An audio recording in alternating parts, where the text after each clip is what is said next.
I would love if we could do just this, just for me, is a top 3 commits. Just write 1, 2, 3, because my goal is for you to at least get 1 or 2 or 3 things out today. And if you can just email me those when you're done, like I have a pretty special gift for you in return. Because it's interesting, Rick Rushton will tell you, when you actually commit to what you write down, pretty amazing things happen, right, Rick? So just write this up. My email address is right on the screen. And I wanna take you to a very simple story, and the simple story is this. If I can do it, you can do it, and I want to tell you exactly what happened. About 6 years ago, we had invested in an agency, and the agency was not doing very well. It had about 45 agents in one office, and I had never been in the real estate business ever. I probably bought and sold a couple of homes, but I had no idea what an agent did. I had no idea how commissions worked. I had no idea about any idea. I had no idea about anything. But we'd invested in this business, and I said, wow, this business is going in the wrong direction. Is there an opportunity to do better? How many of you fell into the real estate business accidentally? I mean, look around. This is like 2/3 of the room, right? Pretty amazing. So the story I'm trying to tell you today is, if I can do it without any experience, I know you can too. So here's exactly how we started, right? How we started. 45 agents, one office, and we were doing roughly $280 million in sales. Not bad, not bad. But in a 5-year period, this is where we ended up. 585 agents, 22 offices, $3.6 billion closed, $5 billion run rate. Meaning we were doing $5 billion with what we have. So every agent was roughly doing $9.6 million in annual production. Right? Decent numbers, yes? I want to show you how we got there in a 5-year period. So it's 10x in 5 years. And let me actually tell you how this happened. There was no grand master plan. There was no grand master plan until we realized after what happened, and that's the story that I wanted to actually tell you about, what actually happened after. So let me walk you through it, and the goal here is for you to take at least 3 things away, because if you don't fill out those 3 things, I have not done my job today. Good? Here we go. I'm going to give you the best piece of advice I've ever heard. Stop building a business. If you want to grow something 10x, stop building a business. And you're thinking, what is he talking about? You got to start creating a mass movement. And I want to show you a slide that I was in front of in a presentation very similar to this that completely changed my life. And here's the slide. This is not mine. Here's the slide. This is not my slide. I learned this from someone else, and it is the 3 components of creating a mass movement. And I'll give you the slides, by the way. I'll give you the high res, but you take pictures and all that. The first and most important thing about creating a mass movement is having an attractive character lead. You are the attractive character in the room. Whether you're running a sales team, whether you're running a super team, whether you're a solo agent, whether you're a principal, whether you're a coach, it doesn't matter. Being the attractive character, it is what is going to create a mass movement. Without an attractive character, the mass movement does not exist. It is who we are. We gravitate towards people. Number 2, it's really funny. I was talking to Megan about this, and she's like, hey, is that a cult or a culture, right? But the similarities are very striking. These are the 3 things. Having a charismatic leader, basically the cause, why are you doing what you're doing, and the opportunity. So this is what it is. John Cunningham says, hey, John Cunningham is the attractive leader, attractive character. He says, we believe that we can do better as an industry. That is his cause. And his vehicle for change is his company. Right, John? This is you. This is you. And without these 3 pieces, it's very hard to put things together. How many of you believe right now that you have all these 3 pieces, or you can do something to get these 3 pieces? Raise your hand. So the capability exists, right? The capability exists. Anytime we're stuck, I would bring you back to this. If something is broken, I would bring you back to the attractive character. I would bring you back to the cause, and I would bring you back to the vehicle of change. All right. This is my favorite quote. I love it because I thought about it. I have no idea who said it. I'm going to just take attribution for it. True culture is built when you remind people of the past, but you keep them focused on a bigger and better future. True culture is built when you keep them focused. Remind them of the past. You want to know where they come from, but keep them focused on a bigger and better future. And so we've all talked about culture, right? So how many of you believe you hear the word culture a lot? Please, raise your hands, culture a lot. How many of you sometimes think, what does that mean? What does that mean? And I know it means something different to each one of us, right? Would that be fair to say? I want to break down the 7 microcultures very specifically that created the fastest growing real estate company in California. So the entire thing we're going to talk about today are these 7 cultures and the actual implementation around, and the actual implementation around these 7 cultures. I'll actually give you all of 7. Here's the first one, the culture of extreme fierce focus. As an organization, for us to grow, how many of you actually are actively thinking about growing and bringing new agents on to help build and grow your agency? How many of you?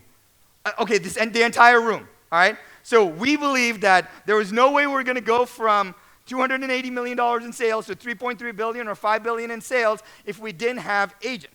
There was no other way. And we built it all organically. We didn't acquire any company. We built it all organically 5 years. So we changed the entire culture. Can you hear me fine? Okay. We changed the entire culture to be a culture of recruiting great people. And I want to show you specifically how we recruited great people, all right? I'm going to say, this is Megan and I love this. Robin Sharma is one of my favorite people, and this is a great quote. It says, every distraction is costing you a fortune. So if our goal is to say, we need to bring on highly productive agents so we can grow our business, everything else is irrelevant. We need to bring on more properties under management, everything else is irrelevant.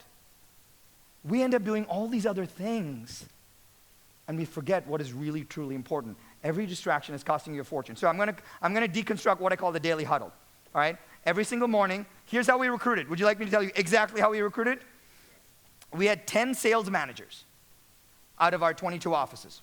And their entire job was to set appointments, and I'll walk you through the process, set appointments, because we believe in our business there's only 2 things. You get appointments and you get contracts.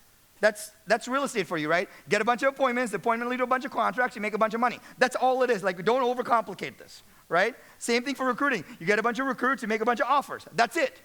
So without appointments, we wouldn't get anywhere. So we had some accountability around getting appointments. And here's what we did. Every morning from 9:30 to 9:45, 15 minutes every single morning. And this was the daily huddle. All the 10 managers, sales managers would get on a call. And each of them had a specific order. You'll think this is very militant, but let me tell you the reason for this. Each of them had a specific order. And all they would say is this. This was the format. Yesterday I got 3 appointments. Today I'm committed to getting 2. Next person. Yesterday I got 4 appointments. Today I'm committed to getting 1. Yesterday I got 0 appointments. Today I'm committed to getting, well, they can't say 0. Do you see where I'm going with this? Yesterday, that's all they said. And let's say Stephanie was next on the list and she was not present on the call, we would just wait. It would be dead silence. Imagine the call. Person goes, Stephanie's turn, she's not on, we just wait. We take a moment. She's never not on.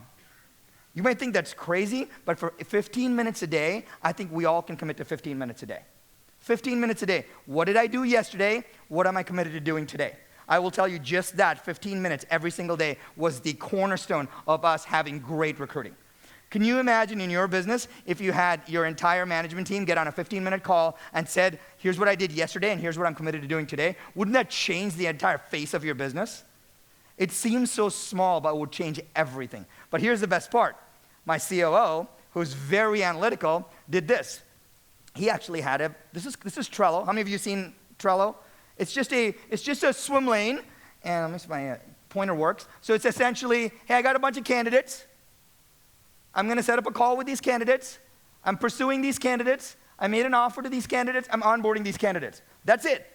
He would pull up the board, and he'd say, all right. And as people will tell them what they're doing, he'll just write it up. So we always knew, I think this is not hard, right? This is not complex, but this is all we did. We ran our entire company this way. I redid this for you to see, but this way you know who your candidates are, where they're in the process, what you did as you're pursuing them. This is all we did. Now, how many of you are selling real estate right now? Okay, can we not overcomplicate this? Here are my prospects. I'm trying to set up a call. I'm trying to get a meeting. Oh my gosh, I got them under contract. Yep, they're a client. This is not hard. But imagine waking up every morning and looking at a pipeline. This is just your pipeline report. That's all this is. But when you combine the daily 15-minute call with the pipeline, now you have accountability and your artifact. That's when it really starts to get exciting. Good? Helpful? This was just, I will tell you, this and this alone kept every single person extremely motivated, right? Because everyone had deep accountability in the process. Now, there was no time when someone could say, oh, I made 0 appointments today, and I'm committed to making 0 appointments tomorrow. Like, no one can do that because you're tracking the numbers, right? So you actually start to do the activities that drive good results. Yes? Good? Give me like some nods. Okay, awesome. I want to tell you something that then, so this was in the morning at 9:30 in the morning. In the evenings, at 5 o'clock at the end of the day, all managers would send what we call the 1, 2, 3. Very simple. This is accountability at the end of the day. And you may think, oh my gosh, this is a lot of work. This is not a lot of work if you build it into the cadence of what you do.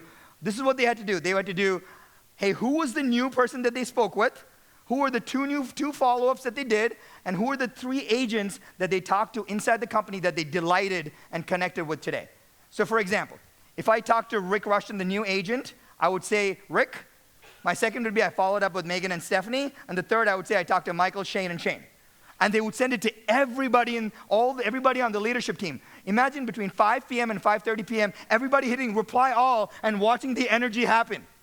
If you have 3 people recruiting or just your management team, imagine the culture that is built of all the effort that's being shared.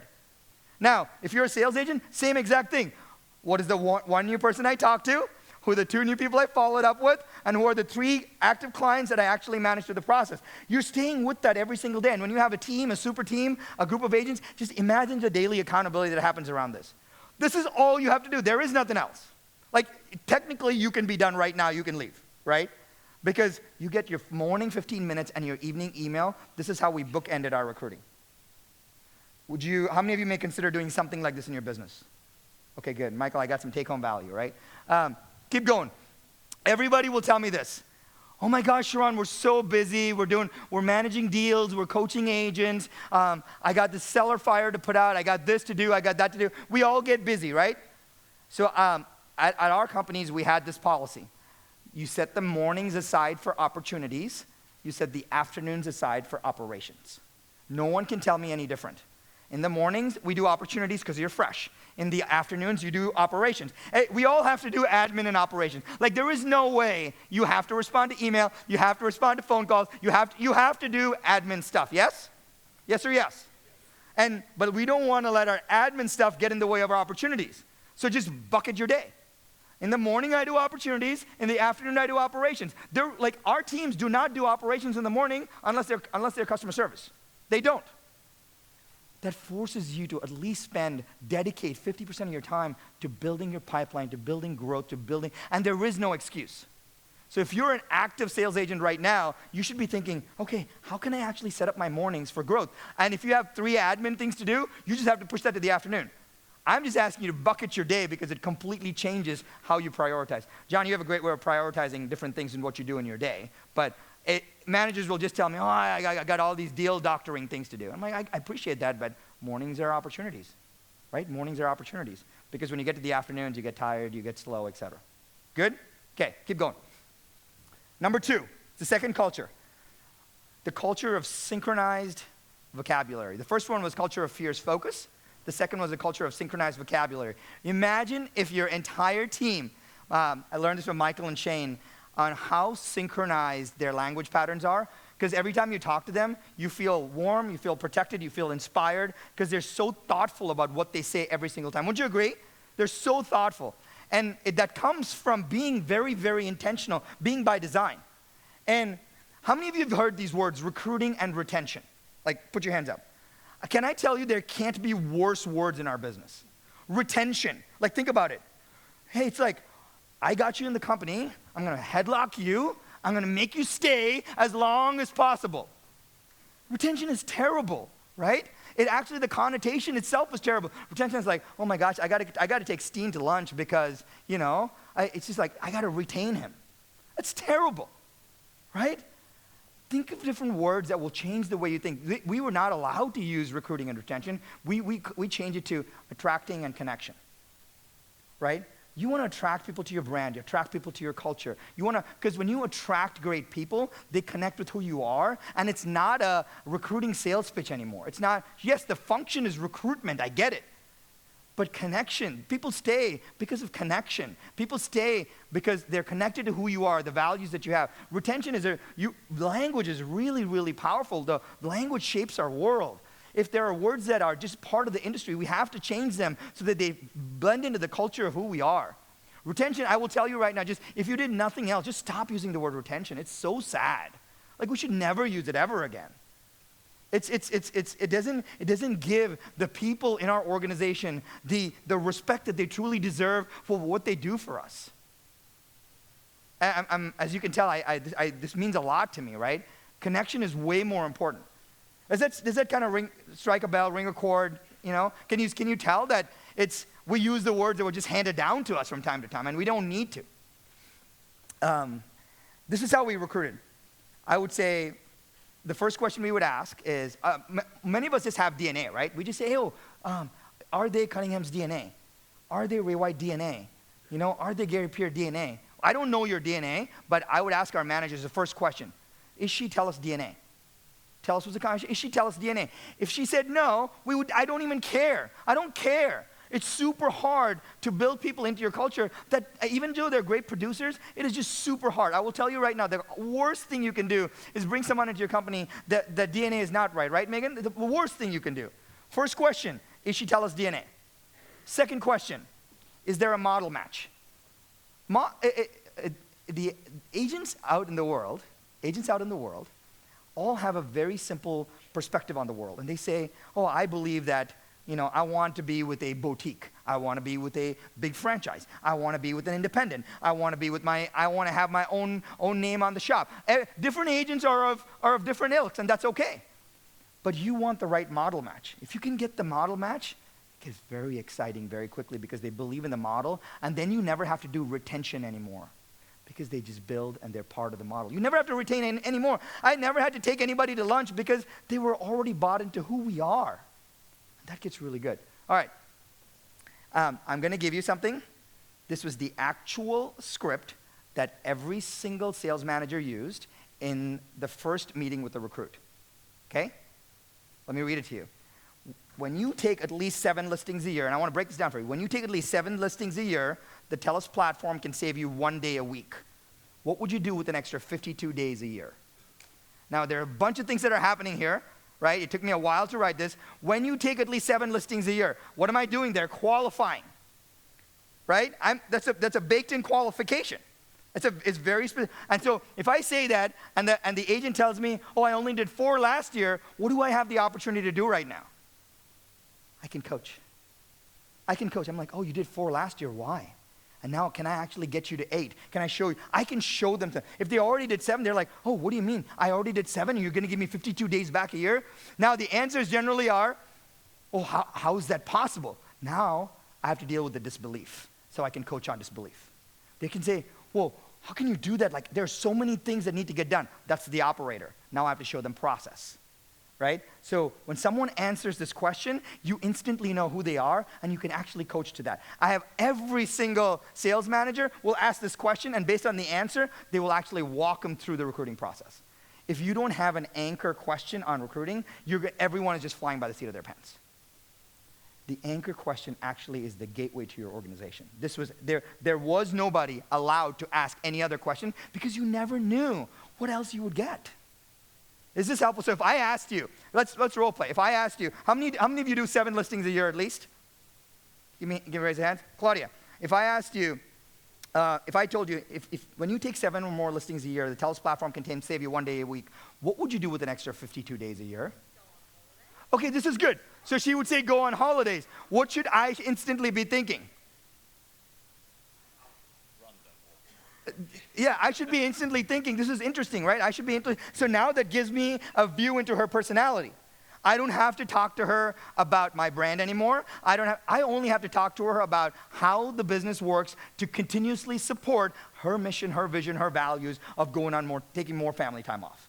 Because she gave me the primary driver of what she is motivated by. Yes? Is that helpful? Who has a different answer? Who would give me a different answer to that question? Who would come on. You give me yes, sir. Mark, what would you do? Do more deals. This is really good. So now I know this is amazing, because if now he tells me, I'm like, I have 52 more days a year, I would do more deals. I instantly go to, here's a driver, wants to do more, now I can start coaching. So my next question would be, hey, where are your current deals coming from? And let's go with this, right? Where are your current deals coming from? Okay, good. So he's like, 80% of my deals come from my sphere and my referral network. Okay, that's interesting. You know what, Mark? I've noticed that in the top 50 agents in North America, all of them had at least 6 baked-in lead pillars. Right now, it looks like you have 2. Let's actually add 1 more. Do you currently have a geographic farm? Yeah, like now I can coach, right? Now I actually install new business pillars into what he's doing, and now the conversation is not about recruiting anymore. I am coaching him to the platform. I'm coaching him to the value. So he's going to leave and say, wow, like I can actually win more. I can actually grow more. I can actually be more, because he actually gave me another vehicle into making more money and 52 days off a year. Did you see where the conversation went? It's not about, look at how we're cool, look at how this franchise is better. It is now a coaching conversation, which is what Michael and Shane always talk about. You want to learn how to coach, right? Which is so, so powerful. Was that good? That good lead-in question? How many of you believe that this is a time where you may have to think about your lead-in question? Okay, awesome. Keep going. So then the agent will ask all the managers, well, so tell me, so you say this platform can save you 52 days a year, how? Right? You want to create this belief, right? How? And I say our platform only does 3 things. Our platform only does 3 things, and if it does not do one of these 3 things, we don't want to do it. And then I say our platform either generates leads, or it gives you a client advantage, or it makes you smarter and more efficient. If it doesn't do one of those 3 things, or hopefully all of those 3, we don't do it. And then I ask, I'm like, what is important to you? Oh, you want print marketing? That's cool, I appreciate that. Does it help you generate more leads? Awesome, we'll do it. But if you say, oh, I want to have glossy magazines, I'm like, if it doesn't help you generate a lead or a client advantage or make you smarter and more efficient, we're not going to do it. So now, I will never get any pushback from anybody on going off my DNA. That's why you never have to do retention anymore. So if someone asks you, what does your platform stand for? If you can't say my platform stands for these 3 things, then we're really stuck. Yes? How many of you can, if I asked you a question right now and say, what do you do? What is your service platform? Agent service platform. What does your agent service platform entail? If you can't give me our agent service platform entails 1, 2, 3, so we can do 4, 5, 6, we don't have it tight enough. Yes? Yes or yes? Okay. Is this helpful? Okay, keep going. So here's what I would do next. How many of you have recruited or tried recruiting an agent for more than 3 years? Like, don't lie, right? It's insane.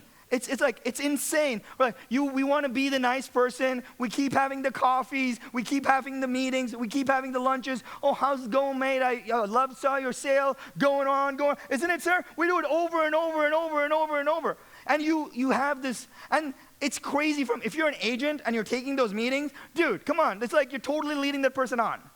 Like, it's okay. Just tell them I'm not ready right now or whatever.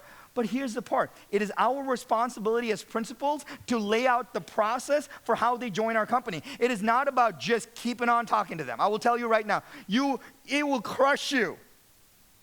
It will crush you. For every 10 agents we interviewed, we made 2 offers. 2. But there was a very set process. So here's what our managers would do. First, they tell us DNA. Did they have a model match? They had an introductory meeting? Awesome. Here's the pitch. Hey, I'd love for you to come in and meet with Sharon. He has these 60 slides. It'll take you 60 minutes, and he'll teach you how to double your business, whether you join TELUS or not. Is that an offer? Is that an insane offer, right? Hey, you just have to come meet with Sharon. It's 60 slides, 60 minutes, and he'll show you how to double your business, whether you join TELUS or not. What is it? It's the takeaway close, right? It's like, no pressure, but regardless, you're going to get something out of it. I have a 100% success rate when they go through 60 slides. Guaranteed they sign. Guaranteed. You're going to ask me, like, can I have those 60 slides? You're totally thinking that. And so if you write me your 3 top takeaways and you send it to me, I will send you the 60 slides. How's that? Right? But the interesting part, the slides are not going to mean anything to you. You might have to change them up a little bit, okay? But I want to show you, it is just the artifact of these 60 slides because now I'm in the room, I'm with them, they're thinking, how is Sharran going to double my business? And I can learn and I can coach. You got to coach them to you, the culture, and the platform. There is no other way, right? And I use the word coach in a very holistic way, right, Michael? You use the word coach and you got to give them the leadership because at the end they're turning around and saying, how is Megan Jaffe thinking about me every single day? That is what you're trying to do, right? How many of you, if I told you, hey, it's 60 slides, it's 60 minutes, and they're going to show you how to double your business, and you were not thinking about meeting with me, you would consider it. Come on, you would consider it, right? I would get more meetings than I normally would. You just need an offer. Most of us don't have an offer, and the reason we don't have an offer is because we just keep doing coffee meetings, lunches, dinners, etc., and we take all these meetings with recruits, and they never go anywhere. But if you put them in a process, it gets very exciting very quickly. Good? Okay. Number 3, the culture of operational ownership. I want to share, this is where it gets super exciting. How many of you right now, as an agent or a principal, if you had to only choose one thing that you can do in your business and nothing else, you're able to choose? One thing. So my team would tell me, Sharran, you can only do growth, and if there's anything outside of growth, you have to hit forward. Not forward and, hey, Jim, can you handle this? No, forward. There's no niceties. There's no like, can you please help me with this? No, forward. It's not me. Everybody has their own lane, and if it's someone else's idea, someone else gets a growth email and comes to me, they hit forward. I don't need niceties. We've got to get into a culture where you get stuff in your lane, and you own your lane, and you only do your lane because there's this amazing quote, and I will tell you right now, the amazing quote. When you spend time working on your weaknesses, you end up with a bunch of really strong weaknesses. Right? It's amazing. And the most joyful things happen when you spend time. Hey, when you saw Rick on stage yesterday, like you knew he was in his zone, right? He had no idea what he was saying. Like he was in flow, but it was so fun. Everyone was enjoying themselves. And when he got down, he was like, was that good? And I'm like, dude, it was so good. It was so good. Because he was in flow and he was in a state of genius, and it was so great to watch him, do that. We need to figure out what that is for ourselves in our business. Good? 2 more things. So that was the zone of genius. The number one thing I believe that we struggle with, the number one thing that we struggle with while recruiting agents is this. We do all of this 3, 5, 10, 15, 3 years worth of meetings. We finally get them to say yes. They come on board. And then we're like, hey, sign this paper and good luck. Like, awesome. If you need anything, like, I'm here for you. We took the onboarding process extremely seriously because if you can create a really powerful first 30, 60, 90 days, the connection is so deep. Because I'll tell you this, everybody has buyer's remorse. Everyone is like, did I make the right decision? Should I have stayed? I spent 10 years at that firm. I made a switch. Like, I can't go back now. That would look, like people think about that. People think about that. But if you can bear hug the process, it gets really, really exciting. And I'll tell you all that we did. We just put a small team in place that was the onboarding team, and they only did onboarding. They did nothing else. So when I would sign an offer, I would actually call the onboarding team and say, hey, team, Jim's coming on. He's fantastic. Here are the economics. You got it? Awesome. Thanks. Click. Done. They would just roll out the red carpet. They would do whatever it takes because their job was to say, I'm going to manage this process, bear hug this process, bring you on board, make you feel so welcome, so connected. And the rest of the firm's operations did not have to be affected by that process, right? Because otherwise, we're pulling somebody else from operations in to help them on board. How many of you actually use a current team member whose current job is to do something else when someone comes on to onboard them? Don't lie. Okay, 70% of the room, right? But that we actually believe is the most functional, most important process, and we want to bear hug them. It's insane. And I'll tell you this one thing. If you can do this one thing, we call it the 1, 15, 30, 45, 60 touch. First day, I am not joking. You're going to think I'm crazy. First day, Michael Shergill comes on, right? I'm like, he comes on. Before the end of his first day, I do one text message, which is a video.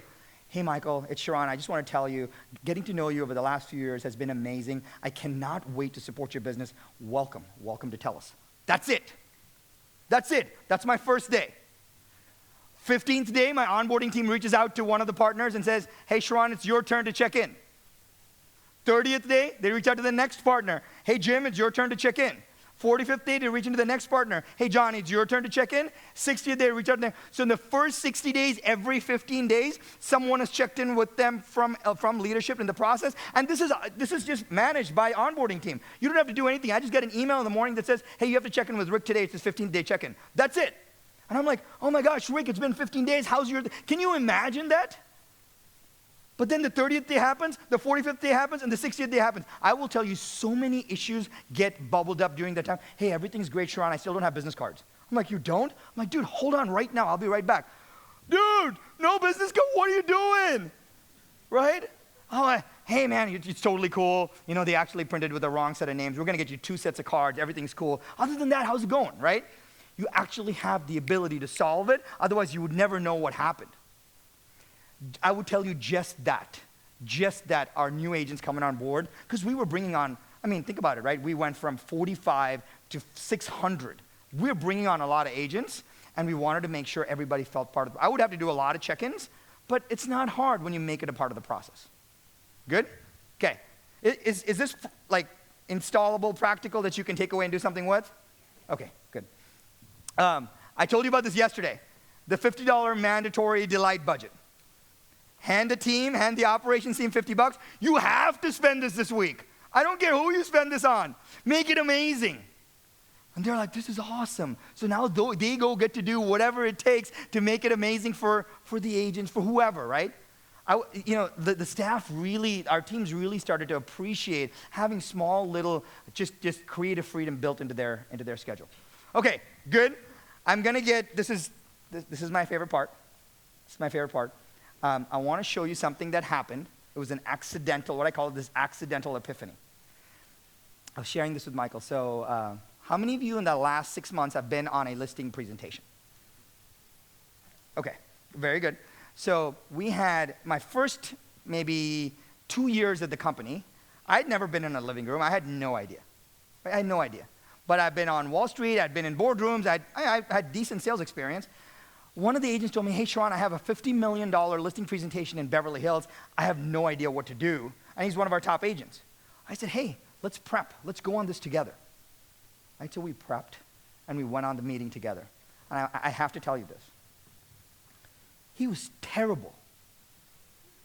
He was the #1 agent in our company. He was doing $350 million by himself with one assistant a year. By himself. He was terrible in the living room. And I asked him, how many of these appointments are you going on? He goes, oh, I roughly get 25% of the appointments that I go on. I was like, you're getting 25% and you're still doing $350 million? That is insane.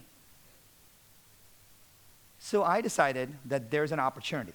The opportunity is stuff happens behind closed doors that no one actually sees. Yes, you get coaching on business plan. Yes, someone helps you role play. But when you're inside the living room, no one's ever helped you. You have no idea. No one's ever had outside eyes on you. So here's what we did. Walk you through real numbers. In the first 18 months, I went on 161 listing appointments. We won 152 out of 161. That is a 94.5% success rate, close to $457 million in listings taken. Good? Okay, now, I was like, there's got to be a better way. In the next 5 months, we went on 87 more appointments, and we won all 87. 100% success rate, $544 million in listings taken. So in 23 months, we went on 248 listing appointments, cold. I don't know these people from Adam. I don't know these people. 96.3% success rate, over $1 billion in listings taken. It is amazing to me. This is when everything changed. This was the turning point of our entire company when I realized that we were doing because in America we have buyer representation, we get paid on buyer representation. We were doing 40% listings and 60% buyer representation because it was easier to take buyers around. I was like, this is insane. We could do so much better. So much better. So I took all the learnings from the listing appointment, all the learnings. Before every appointment we prepped, and Rick, you'll appreciate this. After every appointment, I wrote down every single question every single client ever asked us. I have 161 appointments worth of questions that clients have asked us. Every question. I would sit in the car and I would write down every question. Do you think there's a pattern? Based on that, we came up with 10 things that all sellers want to know. And we built our whole business around it. Whole business around it. We became the listing machine. We became the listing shop. It became known as, oh my gosh, you're going up against TELUS, you are going to lose. And so some of you are good at surfing. Some of you are good at drinking wine. Like, you cannot beat me in the living room. I will win every time. I say this because I've been in 248 of them. I know pricing discussions, I am 8 scripts deep. You can never win. No. This is hubris. You will never win. I'm too good. I suck at everything else. But this, I'm really good because I have all these questions. Would you like to know the flow? Okay, 4 people would like to know the flow. Michael, can I give them the flow? It's not hard. I will give you the 10-step flow of the $1 billion listing presentation. Yes? Good? Okay. Can you guys see?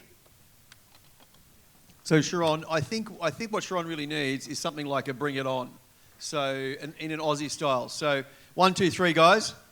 Yeah. All right. No. You meant to say bring it on. Come on. Let's do that again. So 1, 2, 3. Bring it on. Awesome. Here we go. Okay. The $1 billion listing flow. Now this has worked in Canada.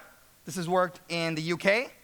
I've done 1 Australian appointment on Skype. We won that too, right? Which is pretty cool. But it was mostly in the US, so but take this with a grain of salt. But the flow shouldn't change. The flow shouldn't change. How many of you have a flow that you currently use in your appointment? Okay, let me ask you this. Is it normal that when you walk into a living room, it's very nuanced. When you walk into a living room, you're like, oh, hi, Mr. and Mrs. Seller, my name is Sharon. Great, awesome. Can I put my shoes somewhere? Would you like to give me a tour of the house? Is that fairly normal first 3 minutes? Don't ever do that again. Let me tell you why. How many of you do a tour before everything else? You know that you don't? No, come on, just so I know. How many of you do a tour before you do anything else? Okay, probably half the room. And very common in America for you walk in and you get the tour of the house so you can get the lay of the land, right? The interesting part is when you're on the tour, you have no idea what the client's going to say, so you always lose. Hey, this other home was going to sell. You get all the tough questions that you've never prepped for, right? Simplest script possible. Mr. and Mrs. Seller, great to be here. Where can we sit down and strategize? Those are your first 3 words. Where can we sit down and strategize? Or 5 words, whatever, right? Where can we? Because that puts you in control of where you sit down and what you're going to do. Very simple. Like let's not overcomplicate this. So the first thing you're going to talk about is track record, and I'll actually walk you through this. Why don't I write all of this, and I'll go through the flow really quick. Track record, buyer persona.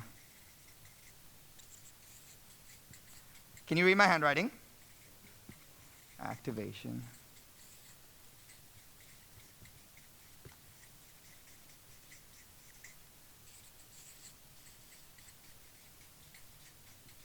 Okay, this is 5. Let me go through this. Michael will love this. Everything has a frame. Everything has content. Everything has a transition. By the way, I'll give you all of these too, right? First one, track record. Mr. and Mrs. Seller, we know that it is our job to bring you an offer that you want at a price that you want at the terms that you want. You should use that every time, by the way. It is the number 1 line that works in every appointment in any continent. It is our job to bring you an offer that you want at a price that you want at the terms that you want. Isn't that what they want? An offer that you want at a price that you want at the terms that you want. Because then you can weave everything back to that. Everything back to that. And we have found that we're able to get the highest price possible for the lowest amount of time in all our marketplaces. So we had the highest sales price to list price ratio as a company and the lowest days on market in our company. So it was a really nice stat, right? We could say, we can get you the highest sales price possible in the lowest amount of time, and this is our track record.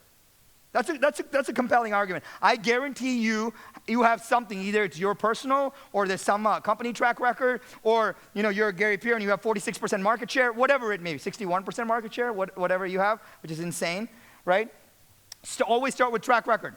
But then you say, it's not, well, we know it's not about the track record. We got to do something very specific for your home. My question is, who's the ideal buyer? Who's the ideal buyer? And they're going to have a blank stare. It's a really good thing. And you say, you bought this home 7 years ago. Why did you buy it? Look at what I just did. I'm putting them in an emotional state on where they actually bought the home, and they're going to tell me everything. Why they bought it, how they got there, how they paid for it, what they paid for it, what was their motivation, everything.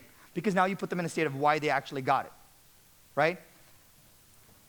Then you say, well, now that we know who the ideal buyer profile is, we need to activate these buyers. We have buyers here, we have buyers on realestate.com.au, we have buyers in our open homes, we have buyers in auction. Let me walk you through the multiple areas from where we can activate buyers. Because they have no idea. They just think you put it on realestate.com and you hit enter and buyers come. Which is why there's downward pressure on fees.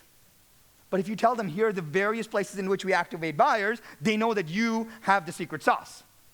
Good? Is this helpful? Okay, good. Then you say, hey, now that we've activated all these, now that we know what buyers we're going to activate, we need to actually launch our listing. Favorite line, because we know that good process drives good results. We know that good process drives good results. Let me explain to you the listing launch process. On day 1, we do this. On day 2, we do this. On day 3, we do this. On day 4, we go live. Then we do this. And then 4 days later, we go to auction. And this is what we do. Whatever it may be, right? Whatever. But you're walking them through process because what do they think now? They're like, oh my gosh, they have a structured process and we need to be a part of the structured process because we know good process drives good results. Okay? And then you can say, well, now the process is not enough. Let me actually show you how we use marketing to back up this process. Now you talk about marketing. Everyone's like, well, let me show you about all the marketing that I'm going to do. No, they don't think about that. What you want to say is there are 3 types of marketing: traditional, digital, and social. And let me show you how I'm going to integrate the 3 of them. Good? Here's what I do traditionally, open home. Here's what I do digitally, getting it on realestate.com. Here's what I do socially because I have Facebook, etc. And here's how I do it all together. Now that I laid it out for you, doesn't it make sense that you would present it that way? Otherwise, we just like look at all these 18 things that I do and it confuses the client. Good? Good? I got 5 more, right? Now that you've done marketing, the next thing is, well, after marketing, you say, but how many of you have international buyers in your marketplace? International buyers? Okay, so 6 is, I call it reach.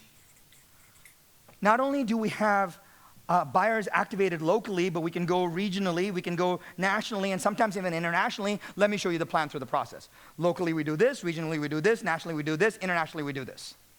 Right? And it can just be one line, but they're going to remember that you touched on reach. And that's all it is. Okay? 7. How do I do, Mr. Seller, you must be wondering, how do I do all this? It's really important to have a really great technology platform. So this is when you talk text, systems, process. Here's what we do. Here's our technology, here's our back end, here's our process, here's Trello, here's GroupMe, here's WhatsApp, here's how we run everything. You actually show them where you showcase the complexity and you break down the simplicity, right? So you're telling them, I'm going to do all of these things for you, but I need really great systems to be able to do that, and I'm going to bring this to you at no charge to you because when you work with me, you get all of these. Good? 8. Pricing. 9. This is my favorite, market dynamics. So we say, when you say pricing, all of them will say, oh, my home is worth somewhere between $950,000 and $1.1 million. They start with the range, right? Yes, they start with the range, right? And it's our job to narrow down that range in some way, and then either if we're going to go to auction, then that's a process around that. So they need some form of pricing. I will tell you this. Go with strategy as opposed to locking on the price because they take pricing personally. Don't you think sellers take pricing personally? So you say, hey, it's our job to build a strategy to get you an offer that you want or a price that you want or the terms that you want. Can you tell like I've done this a lot? Right? This is extremely ingrained, right? Everything comes back to the same thing, getting you an offer that you want at a price that you want at the terms that you want. Market dynamics. I will give you 2.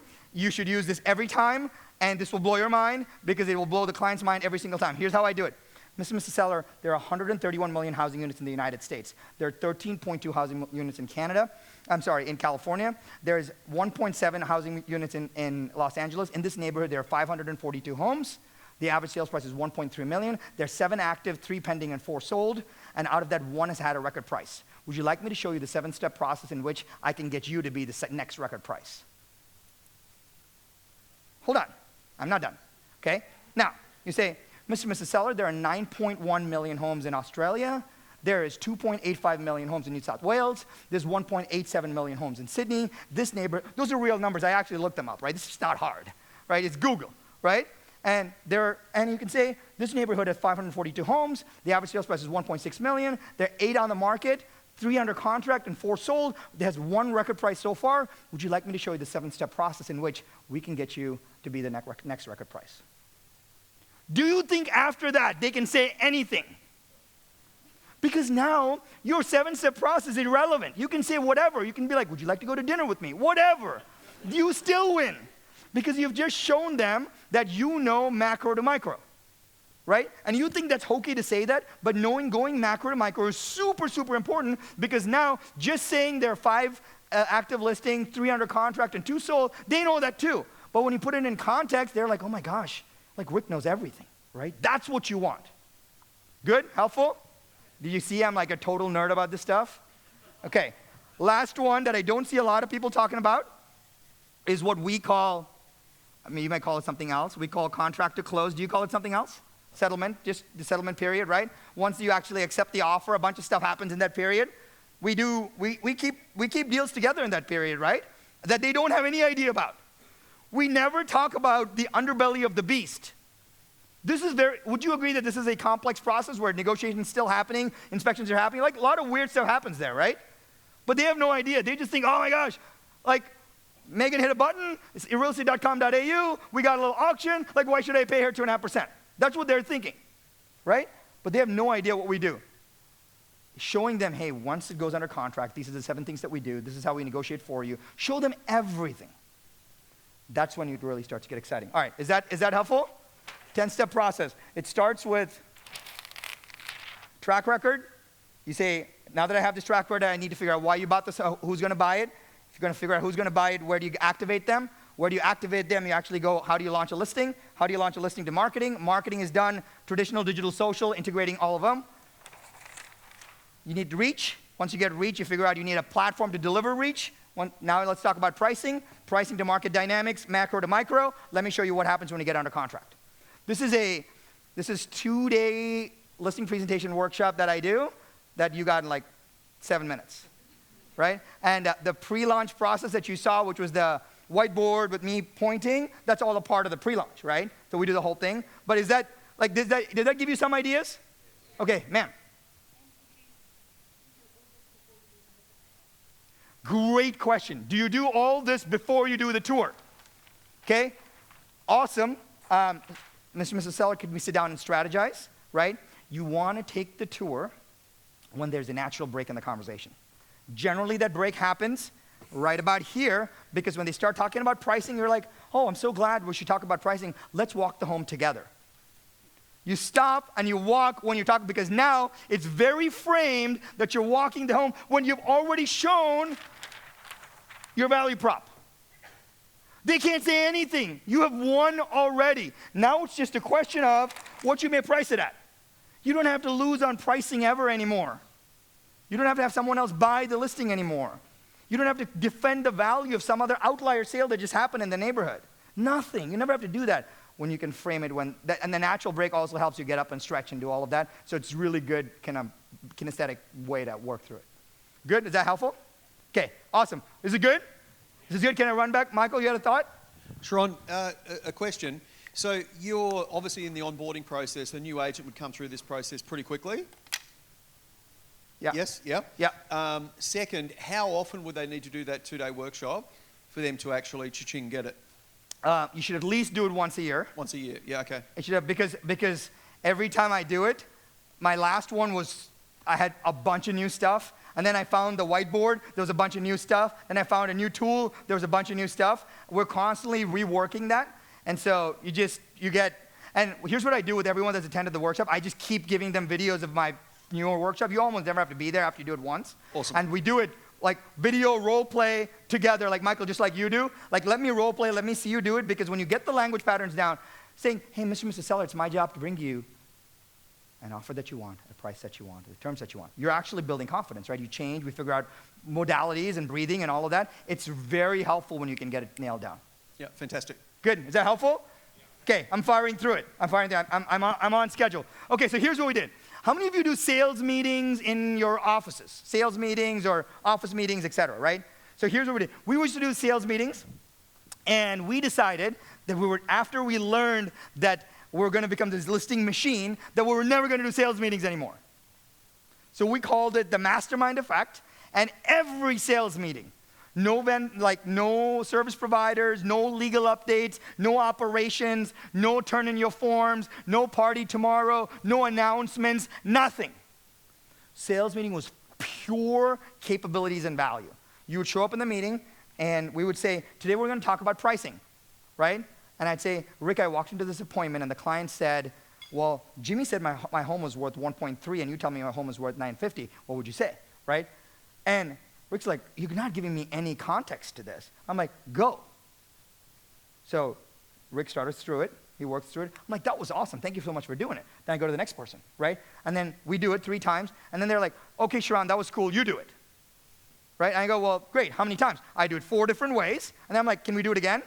Now imagine doing that over and over and over and over. Our entire company, you can shake somebody and good scripting will come out.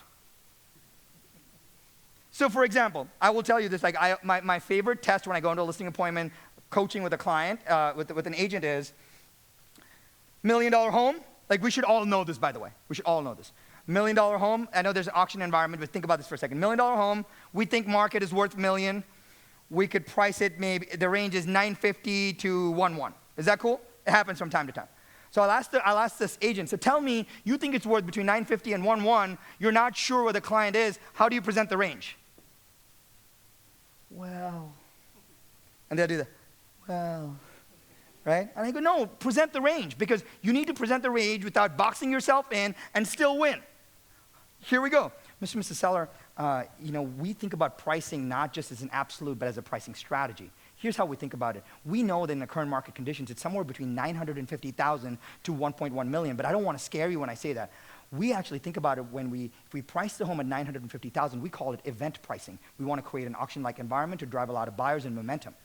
But then, if we want to actually take all those bottom feeders out of the market, we can actually list it at 1 million and actually figure out we get more legitimate offers. But if you're traditional in how you think about the world, we can list it at 1.1 million and leave room for negotiation. Which one of these appeals to you? I'm sorry, we should all be able to do that like that, right? Because if you do that in the appointment, you can, whatever you say for pricing is, you're the boss. Because now you've shown a path forward in that, right? Pricing with ranges is a super important conversation, because if you can do that, you can take the conversation anywhere you want. You can say, can we go private auction? Can we go private? Whatever strategy you have, you can insert it with that range conversation. Is that helpful? Does it help at all? Does it help that you can say, oh, I need to probably tweak my range conversation, right? If I came and shook you right now, could you give me a range conversation? Maybe? Come on, smile or something. It's so funny when I said, can you do this? Everyone's head just, eyes just not looking at me. I'm not calling on you. Come on, right? I'm not like that. But I wanted to show you that you need to have your verbal dexterity down, because then it gives you insane confidence in the living room, because you can say whatever you want. So what we did is we changed all our meetings to these mastermind meetings, and here's what we would do. I would tell all my sales managers, Rick, I would tell them, hey, go invite recruits. Tell them to come. Tell them we're just going to share whatever we're doing. There is no pitch. Just bring people. And then people from other companies would show up to our sales meetings to learn our stuff. And you don't think I'm doing propaganda? Of course I am. I'm like, oh my God, I went on this appointment with Andy Jones. Andy, can you tell them about how great this was? Oh, we used the TELUS tools and this happened. I know there are 7 people waiting. I'm just selling. Right? But when you can get that, now everybody believes that we have this amazing machine. So now the talk of the town is, hey, they give everything away for free, but everyone's excited that our sales meetings are not boring anymore, and now our sales meeting attendance went from 60% to 99%. Everyone came to meetings because they thought they would get something out of it. Just that, from a culture pot perspective, changed everything. Everything. All right, cool. Exit strategy. You guys are show me some numbers, tell me what you did, all of that good stuff. I'm going to walk you through the 5 things on how we actually built the business to sell. And I want to tell you this up front. I can't share purchase price, et cetera, because of contractual stuff, but I will show you why we did it. And the goal is not to sell your business. The goal is to have options. Would you agree? The goal is just to have options. So here are the 5 things. First one. Make sure you guys can see this. Is this helpful? Yeah. All right. The first one, we went to market. When I say we went to market every year. And what that meant was we actually took the firm and we said, if we were to sell the firm today, what would we get? And who would potentially buy it? And how would they value us? And may that be, I've actually sold 2 teams right now to another super team. Like a super team bought a team because they wanted market share. Like crazy stuff like this happens, by the way. It can totally happen if you find the right buyer. So first, we went to market every year because the last thing you want is suddenly you're like, oh my gosh, we need to sell. Like, you have no idea how the market looks at you. So we went to the market every single year, and I talked to 2 or 3 potential acquirers every year, and they would just give me their model. This is how we would evaluate you. I'm like, this is amazing. Thank you so much for giving me the formula. Let me go rebuild my company to this formula so that I'm worth more. It was amazing, right? So the first thing we did was we went to the market every year because it also helped us establish relationships, because next time I actually wanted to call on somebody, I could have said, hey, thank you for running those numbers for the last couple of years. I think we're at the mark where you may want to buy us. Like, that was a much easier conversation as opposed to going in cold. Okay? First one, I will tell you, if you're ever thinking about any form of exit, may it be your rental lease business, may it be your sales business, you've got to have conversations much early on, because it's a lot easier to figure out who may actually buy you at some point. Or partner with you, merge with you, whatever. Cool? I want you to know that we look at the Macquarie slides, and I love Ben, what he was talking about. It may be different for your business. You have no idea. It's just nice to know what it's actually like. Good? That's number 1. Number 2, this was the core of everything. We decided that we would have 95% of our company in TELUS DNA, meaning there was not going to be more than 5% of people that were like, that we wanted to get rid of. That means 95% of the time, I loved every single person. And when you have that many people, I'm sorry, like, people slide through the cracks. And it's okay. But we said it would be amazing if we had 95% of our company who were core TELUS DNA, because we would love what we're doing every single day. Number 3, I want to tell you about this production concentration. I will tell you right now, you should all go at home and run these numbers. You should tell your operators to run these numbers. I guarantee you right now, from a sales perspective, I don't know about leasing, from a sales perspective, 80% of your business is done by 20% of the people. The 80-20 rule is in effect in some way. And I will actually wager that 90% of your business is done by 10% of the people. It is significant. It will shock you to look at it. You should totally run these numbers. But here's the interesting part. When someone buys you and they realize that 90% of your business is done by 10% of the people and none of them have contracts and they can walk out the door, how scary is that for a buyer? Very scary, right? So we changed that, and I want to show you that. 2 more things. Everybody thinks about these brokerage KPIs. Hey, I got $1 billion in sales production. I made $25 million in GCI. I paid out $20 million. I kept $5 million. Out of the $5 million, I used $2.5 million to operate my business, so I have $2.5 million in net income. It's 3 times that, so my business was worth $7.5 million. No, it's not. You have no idea. You have no idea. So I said, if that's the case, you should just keep running your business right now. You'll make more. You'll make more staying in your business. So I said, we've got to come up with a different way of running our business. I want to actually show you that way, the formula that we used. Cool, that we rebuilt from the scratch. Is this good? Is this helpful? A good blueprint for you for a potential exit? All right, here's the first one. 90% of agents, when I started at TELUS, 90% of production was done by 10% of agents. It should not be surprising. On the day of sale, 90% of production was done by 41% of agents. Changing the mix was super powerful for a buyer because they thought it dramatically reduced their risk. It's a lot easier for 10% to walk out than 41% to walk out. Is that fair? Does that make sense? That was our biggest change in what we did. We actually did this very, very thoughtfully. People think this was a behind-the-scenes thing, but if you start to manage this, you will have a much healthier business. I'll walk into this math. You're going to think I'm crazy. I'll walk into this math. What if I told you that everyone's thinking about recruiting agents or doing sales, and everyone's like, it's sales. It's like, agent comes on board, agent sells something, we make some money, we do some operations, and there's some profit. Yes? We think about it somewhat like that? Let me give you a different formula. We call this AAC. AAC is agent acquisition cost. So here's the formula. If I told you I'm trying to get after a agent, his name is Rick. I'm going to spend $5,000 acquiring, getting Rick to come join the company, whatever that $5,000 means.